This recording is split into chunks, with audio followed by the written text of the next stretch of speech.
வணக்கம். இன்றைக்கி ஜானூஸ் கிச்சனில் ஒரு டேஸ்ட்டான ஈஸியான மீன் குழம்பு பார்க்கலாம். மண் சட்டியில் செய்யலாம். அதுக்காக மண் சட்டியில் 2 டேபிள் ஸ்பூன் அளவுக்கு நல்லெண்ணெய் ஊற்றிருந்தேன். அது நல்லா காஞ்சதும் அதில் கொஞ்சமாக வெந்தயம், கொஞ்சம் வடகம் போட்டிருந்தேன். அது பொரியட்டும். இது கூட 10 சின்ன வெங்காயத்தை நசுக்கி போட்டிருக்கேன்.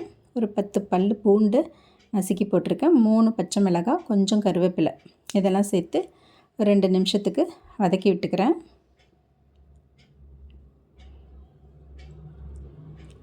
இப்போ இதோட இந்த குழம்புக்கு தேவையான அளவுக்கு கல் உப்பு சேர்த்துக்கிறேன். அதையும் சேர்த்து நல்லா கலந்து விட்டுட்டு, ஒரு மீடியம் சைஸ் தக்காளியை நல்லா மசிச்சு வச்சுருந்தேன். அதையும் சேர்த்து நல்லா கலந்து விட்டுக்கிறேன். அதையும் ஒரு நிமிஷத்துக்கு வதக்கிக்கலாம். இப்போ இதில் 2 சிட்டிகை மஞ்சள் தூள் சேர்த்துருக்கேன். 1 டேபிள் ஸ்பூன் நிறைய குழம்பு மிளகாய் தூளும் 2 டேபிள் ஸ்பூன் நிறைய தனியாத்தூளும் சேர்த்துருக்கேன். அதையும் சேர்த்து இந்த எண்ணெயிலே ஒரு நிமிஷம் வதக்கிக்கலாம். இப்போ இது கூட நான் ஒரு சின்ன லெமன் சைஸ் அளவு புளியை ஊற வச்சு கரைச்சி வச்சுருந்தேன். அதையும் சேர்த்துக்கிறேன். சேர்த்து இந்த குழம்பை நல்லா கலந்து விட்டுடலாம்.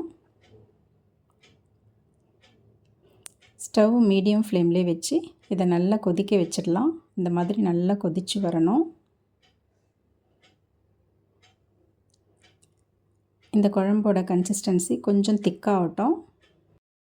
இப்போ நல்லா திக்காயிடுச்சு. இந்த நேரத்தில் நான் கழுவி வச்சுருக்க மீன் அதில் சேர்த்துக்கிறேன். இது கிழங்கா மீன். இது மீன் சேர்த்த பிறகு ஒரு 2 நிமிஷம் அதை மீடியம் ஃப்ளேம்லேயே கொதிக்க வச்சுட்டு, கடைசியாக இதில் கொஞ்சமாக கொத்தமல்லி தழையும் சேர்த்து ஸ்டவ் ஆஃப் பண்ணிடலாம். மீன் போட்ட பிறகு ரொம்ப கலக்க வேணாம். அவ்வளோதாங்க, ஒரு டேஸ்டான மீன் குழம்பு மண் சட்டியில் ரெடி ஆகிடுச்சு. தேங்க்ஸ் ஃபார் வாட்சிங்.